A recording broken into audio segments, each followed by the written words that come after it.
அனைவருக்கும் அன்பான வணக்கம். தொடர்ந்து பல பதிவுகளை நாம பார்த்துட்டு இருக்கிறோம். இன்னைக்கு நாம பார்க்க போறது பால திரிபுர சுந்தரியை பற்றி.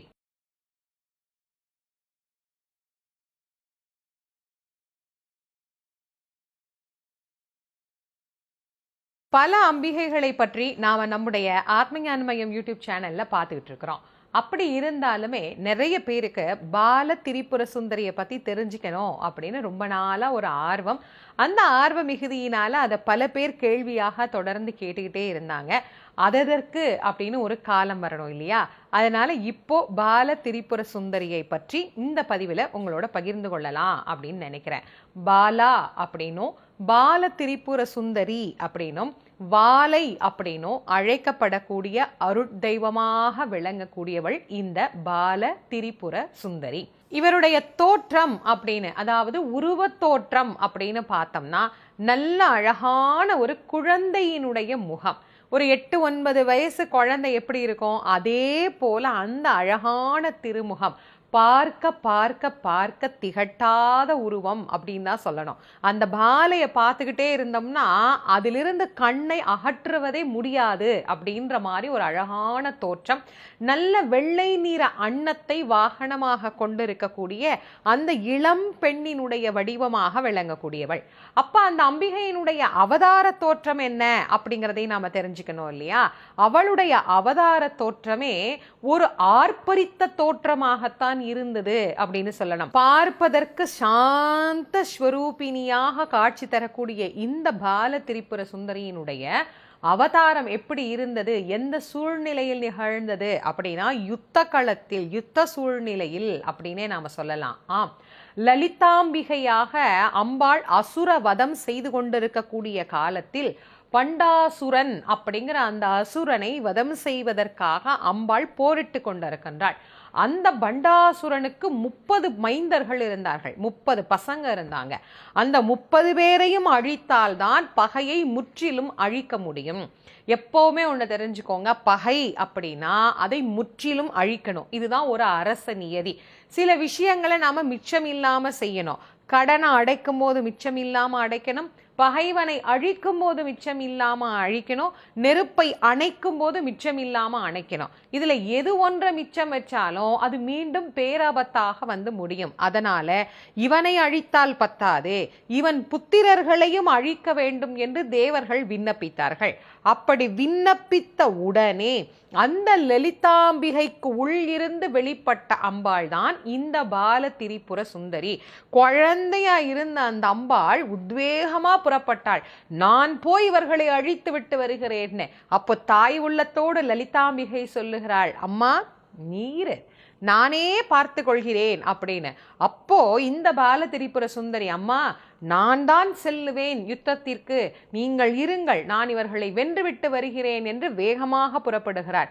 புறப்பட்ட அந்த குழந்தையை ஆசீர்வாதம் செய்து தான் அணிந்திருக்கக்கூடிய வீர கவசம், இந்த போருக்கு போகும்போது வீர கவசம் இருக்கு இல்லையா, அது போல அதில் ஒரு சிறு பகுதியை எடுத்து பால திரிபுர சுந்தரிக்கு அதை கவசமாக மாற்றி அந்த அம்பிகை கொடுத்து அனுப்புகிறாள். அப்படி வீர கவசம் அணிந்து வெற்றி வீராங்கனையாக புறப்படக்கூடிய அந்த அம்பிகை அத்தனை மைந்தர்களையும் கொன்று குவித்து விட்டு ஒரு மிகப்பெரிய வெற்றியோடு திரும்பி வருகின்றார். லலிதாம்பிகையினுடைய மகளாக கருதப்படுவதனாலே பாலா அப்படின்னு அவளுக்கு பேரு. பாலானா இளமையானவள் அப்படின்னு அர்த்தம். அழகானவள், இளமை நிறைந்தவள் அப்படின்னு பேர் கொண்ட பால திரிபுர சுந்தரியினுடைய அவதாரம் அப்படிங்கிறது இப்படித்தான் நிகழ்ந்தது. சரி, இதோடு அந்த பாலையினுடைய வேலை முடிந்ததா அப்படின்னா இல்ல. இதே பாலை தான் வாலை அப்படிங்கிற சக்தியாகவும் இருக்கக்கூடியவள். வாலைனா என்ன? இந்த வாலை எதற்காக நமக்கு அருள்வாள் அப்படின்னா சித்தர்கள் வழிபட்டது இந்த வாலையை தான்.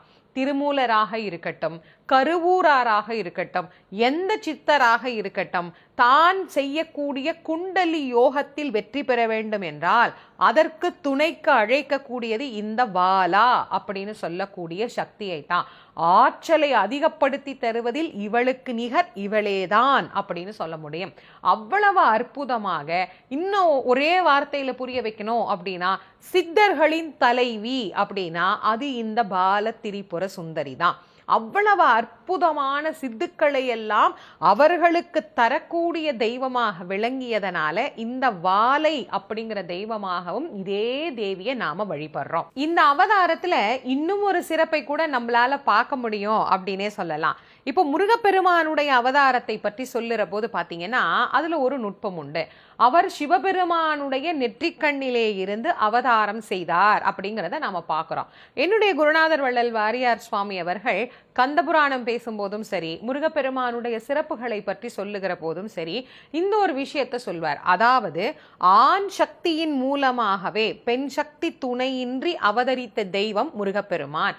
சிவனின் நெற்றிக்கண்ணில் இருந்து அவர் அவதாரம் செய்தார். அதனால ஆண் குழந்தை அப்படின்னா அது முருகனையே குறிக்கும் அப்படின்னு சொல்வார். பல முறை மேடையில இதை என் குருநாதர் சொல்ல நீங்க கூட இதை கேட்டு இருந்திருக்கலாம். இப்ப அதே மாதிரி பால திரிபுர சுந்தரியிலையும் ஒரு அற்புதம் இருக்கு. என்ன தெரியுமா? ஆண் சக்தி இன்றி பெண் சக்தியின் மூலமாக மட்டுமே இந்த உலகில் அவதரித்த தெய்வம் அப்படின்னா அது பாலா. அப்போ முழுக்க முழுக்க அம்பிகையினுடைய ஸ்வரூபமானபடியினால்தான் அந்த ரூபம் கருணையின் பிம்பமாக நமக்கு காட்சி தருகிறது அப்படின்னே சொல்லலாம். அப்படி வந்த அந்த பால திரிபுர சுந்தரியாக விளங்கக்கூடிய அம்பிகையினுடைய ரூபம் இன்னும் ஒரு படி மேலே சென்று ஸ்ரீ சக்கர ரூபமாக விளங்குகிறது அப்படின்னு நாம தெரிஞ்சுக்கணும். ஸ்ரீ சக்கரம் அப்படின்னா என்ன அப்படின்னு எல்லாருக்குமே தெரியும். மகாமேரு அப்படின்னு சொல்லப்படக்கூடிய அந்த ஸ்ரீ சக்கரத்தினுடைய ரூபம் யாருடையது அப்படின்னா பால திரிபுர சுந்தரியினுடைய ரூபம். எப்படிமா இத சொல்றீங்க அப்படின்னு நீங்க கேட்கலாம். ஸ்ரீவித்யா ஆரம்பிக்கின்ற போதே இந்த அம்பிகையை கொண்டுதான் அது ஆரம்பிக்கிறது அப்படிங்கிறதுனால இவள் ஸ்ரீ சக்கரத்தினுடைய ரூபமாக விளங்கக்கூடியவள் அப்படின்னா எவ்வளவு ஆற்றல் நிறைந்தவள் அப்படிங்கிறத நம்மளால தெரிஞ்சுக்க முடியுது இல்லையா? இவள் பார்ப்பதற்கு குழந்தையின் தோற்றம்.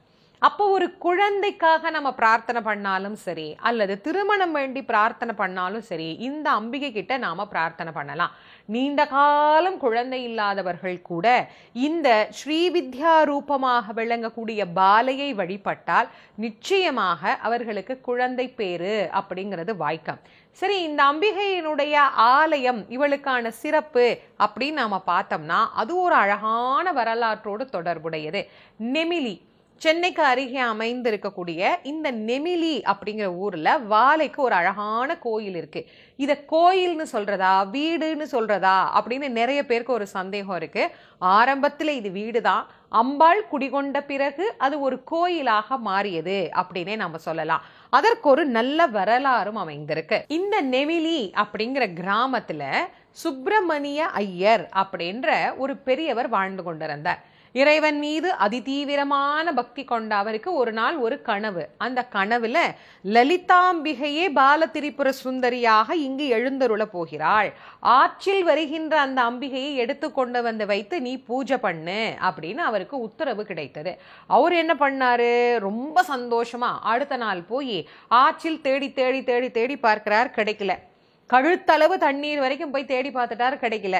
2வது நாள் போனார், கிடைக்கல. 3வது நாள் போனார், கிடைக்கல. என்னடா அம்பாள் வாக்காக நமக்கு சொன்னாலே கிடைக்கலையே அப்படின்னு 3வது நாள் ரொம்ப கவலைப்பட்டு ரொம்ப வருத்தப்பட்டு அந்த ஆத்துல தேடிட்டு இருக்கும்போது 3 நாளா விளையாட்டு காட்டின அந்த தேவி அன்றைக்கு அந்த 3வது தினத்தின் அன்றைக்கு அவருடைய கையில தானே வந்து அந்த ரூபமாக சிக்கி கொண்டாள். அப்படி மாட்டிக்கொண்ட அந்த அம்பிகையை தான் தன்னுடைய வீட்டில் கொண்டு வந்து அவர் வைத்து வழிபட ஆரம்பித்தார். ஒரு சின்ன சிறிய உருவம் தான் அந்த பாலையினுடைய உருவம். ஆனா அற்புதமான அருளாற்றல்கள் நிறைந்தது. அவள் குழந்தை இல்லையா, அதனாலதான் 2 நாள் விளையாட்டி காட்டிட்டு 3வது நாள் அவர் கைக்குள் அகப்படுவது போல அகப்பட்டு கொண்டு நம்மையெல்லாம் அவளிடத்தில் சிக்க வைத்தாள் அப்படிங்கிறது தான் நிஜம்.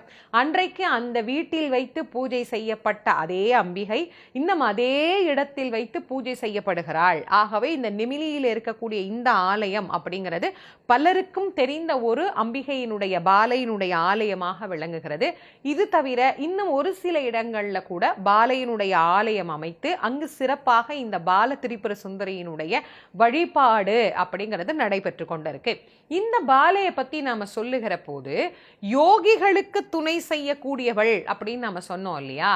அப்ப அந்த யோகிகளுக்கு இவள் எவ்வண்ணம் துணை புரிகிறாள் அப்படின்னா, குண்டலி சக்தியை ஏற்றி தந்து அவர்களுக்கு ஞான நிலையை அடைய உதவுகிறாள் அப்படிங்கிறத மங்கையர்க்கரசி சொல்லல, திருமூலர் தன்னுடைய திருமந்திரத்துல மிக தெளிவா சொல்றார். அதை என்ன பாட்டுன்னு பார்ப்போம். சக்தி என்பாள் ஒரு சாதக பெண் பிள்ளை, முக்திக்கும் நாயகி என்பதை அறிகிலர், பத்தியை பாழில் உறுத்த அப்பாவிகள் சத்திய நாய் போல் கதறுகின்றனவே.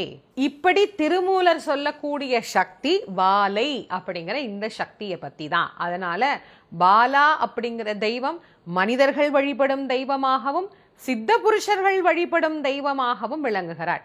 இவரை வழிபட்டா எதிர்பாராத விதமாக நலன்களை தந்து கொண்டே இருப்பாளாம். அதனால்தான் இந்த அம்பிகைக்கு இன்னொரு பேரும் உண்டு, சதா நவவர்ஷா அப்படின்னு பேரு. அப்படின்னா எப்போதும் சதா சர்வ காலமும் புதிய புதிய புதிய புதிய நலன்களை தந்து கொண்டே இருக்கக்கூடியவள் அப்படிங்கிறதுக்கு இந்த அம்பிகைக்கு ஈடு இணை இல்லை அப்படின்னு இந்த நாமத்துக்கு பேர். இவரை வழிபட்டால் ஞானம் வரும், செல்வம் வரும், கல்வி நலன் வரும், வீடு பேரு கிடைக்கும், குழந்தை வேணுமா குழந்தை நலனை பெற்றுக்கொள்ள முடியும். என்ன பிரார்த்தனை நாம வேண்டுகிறோமோ அந்த வேண்டுதல்களை நிறைவேற்றி தரக்கூடிய ஆதி ஆற்றல் நிறைந்த தெய்வமாக இந்த பால திரிபுர சுந்தரி விளங்குகிறாள்.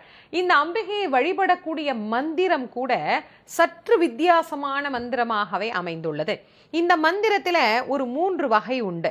முதல்ல அந்த மந்திரம் என்னன்னு பார்ப்போம், அதுக்கப்புறமா இதை எப்படி சொல்றது அப்படிங்கிறத பார்ப்போம். பால திரிபுர சுந்தரியினுடைய மந்திரத்துல முதல்ல வரக்கூடியது திரியட்சரி அப்படின்னு சொல்லக்கூடிய மந்திரம். இது ஓம் ஐம் க்ளீம் சௌம் அப்படிங்கிறது மந்திரமாக அமைந்திருக்கு. அடுத்து இதை நாம் பயிற்சி செய்த பிறகு 2வதாக சொல்லக்கூடியதற்கு சடாட்சரி அப்படின்னு பேரு. இது ஓம் ஐம் க்ளீம் சௌம் சௌம் க்ளீம் ஐம் அப்படின்னு நாம இதை ஜெபம் பண்ணணும். அடுத்து 3வதா இது 2ம் சித்தியான பிறகு 3வதாக நாம சொல்லக்கூடியதற்கு நவாட்சரி அப்படின்னு பேரு.